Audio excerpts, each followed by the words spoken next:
Hey, what is up, everybody? This is Stevie Breach coming to you. Last night on the WWE Network, I was able to watch from the on-demand section. I was able to check out and I was able to watch Wrestlemania 20. Around Wrestlemania 19, I fell out of love with wrestling. Scott Steiner and Triple H just pushed me over the top as a feud that I just really couldn't get behind, even though Triple H is one of my favorite guys.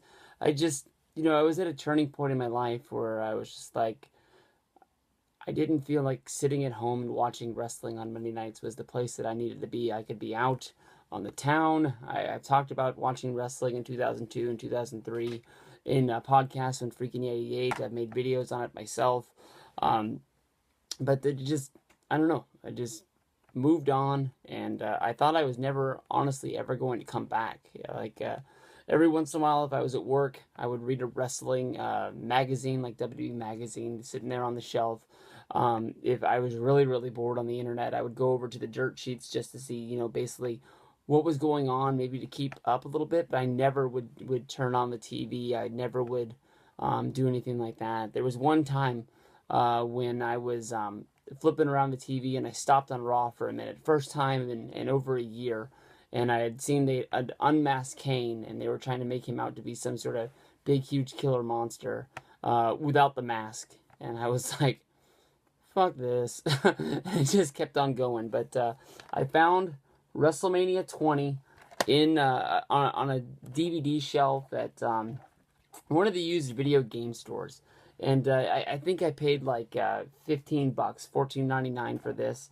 And when I picked it up off the shelf, I didn't even care about WrestleMania 20. I bought this for basically the special features.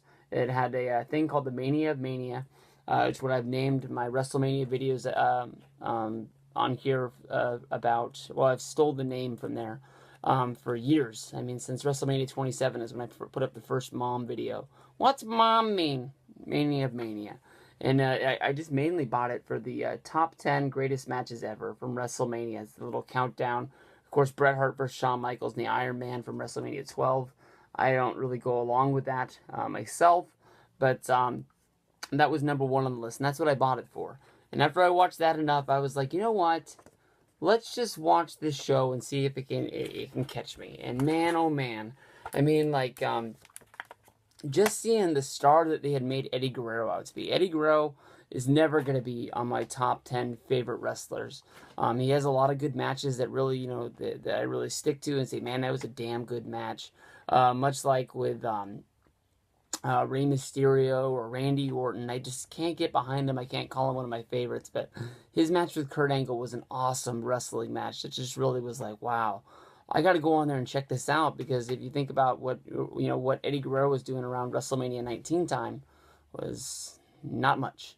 I saw him come into the WWE when they did the whole jump from WCW, and then they joined the group. It was the Radicals, and you saw pretty fast that they were going to use these guys. They were glad they stole them from WCW, but a guy like Chris Benoit was never going to be champion.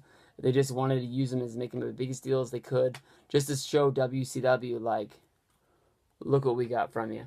But I watched this show last night, and basically, when I started watching wrestling again, it was around the WrestleMania 21. I completely missed Evolution.